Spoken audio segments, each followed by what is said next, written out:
conversation just now, the word play comes up a lot. And, I have to say I've been sort of, wanting to explore what that looks like, right?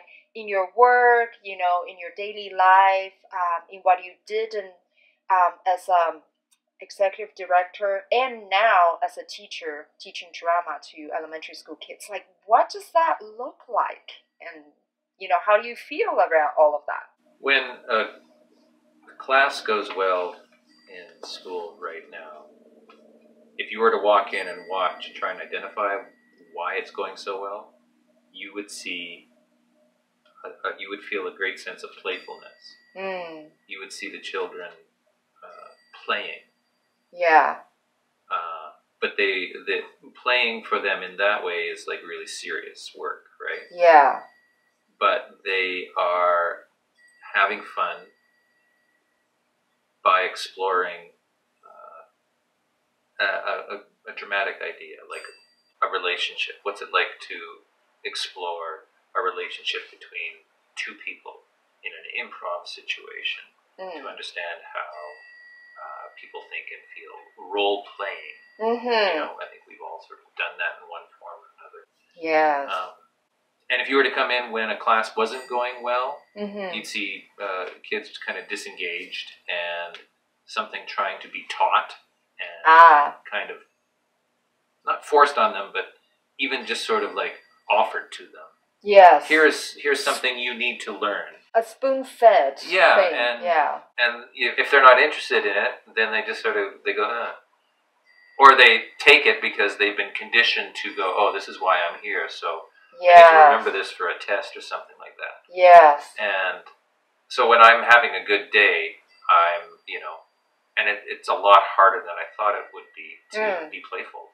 Yeah. Because I feel like I have to control it, and I have to make sure that they are learning something, and I forget, even today I had a day where it's like, no, my guard is down, I'm feeling cranky, and so I go in and I don't feel very playful. I don't feel like I can be open and innocent and encourage them to be that way, and everything just kind of gets strangled, right?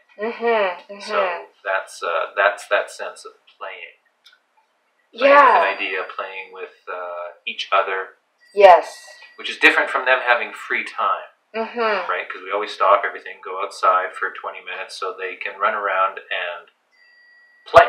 Yeah. But when they're in the classroom, it's allowing them to understand that this sort of play goes to the same place, but through a very different door. And they always mix them up. And it's, and that gets frustrating sometimes. Particularly because you're dealing with younger children, right? They're in elementary school, and so depending on their age and understanding, you have to work with what they're capable of at the age-appropriate level. And they're coming in, and I'm a teacher, and they're in a classroom. So they're coming in going, oh, now we have to listen, or we have to be rebellious, or we're going to give them a hard time, or something like that. And it's, you want to pull yourself out of it enough so that they're free to play. But you've got to be present enough so it's focused and directed. Because there's no teacher telling them what to do on the playground during recess. They just find it and they do it, and they're so focused and so engaged and so excited by it. You say, okay, recess is done. They're like, what, already? No way. I want to stay out.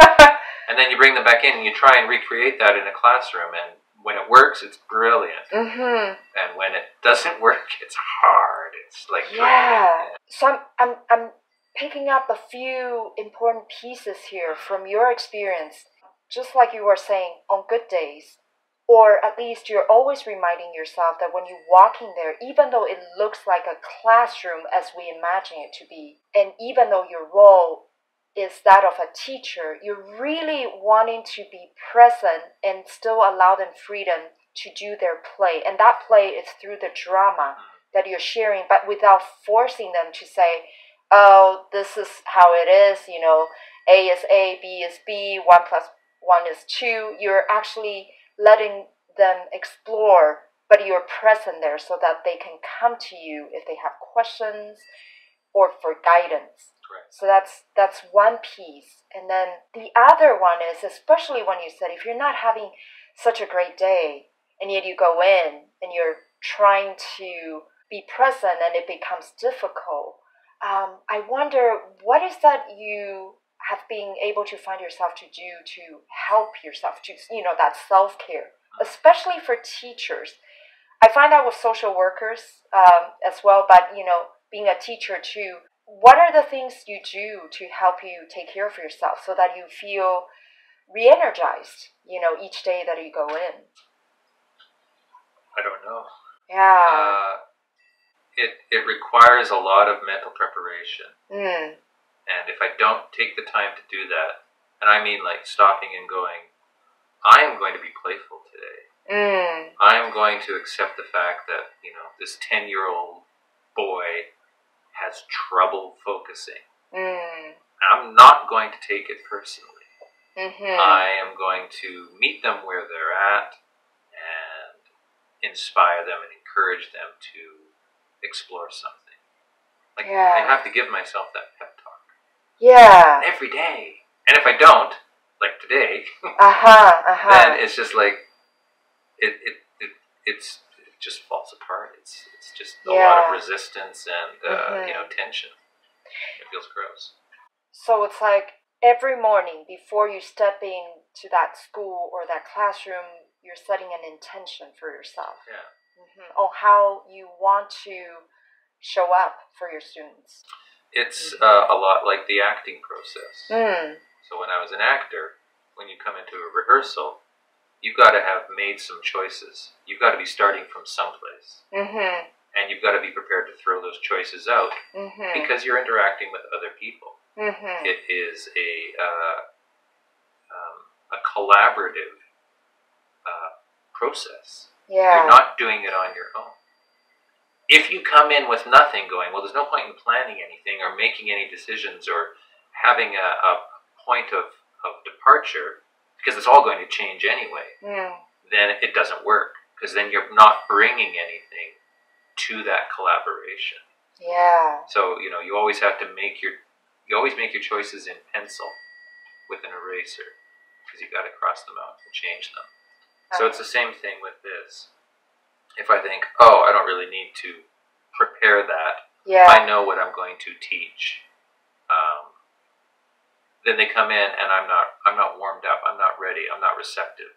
Mm-hmm. And and then it's really hard to sort of try and catch that while you're standing in front of them. Yeah. So it has to be done beforehand. Yes. And it's amazing how often I think that I don't have to. Because there's 1,000 things that stop you from doing it. Yes. You're running late, you didn't sleep very well, your kid kept you up half the night. Yes. Furnace conks out. Yes. So every day's a new day. And it is.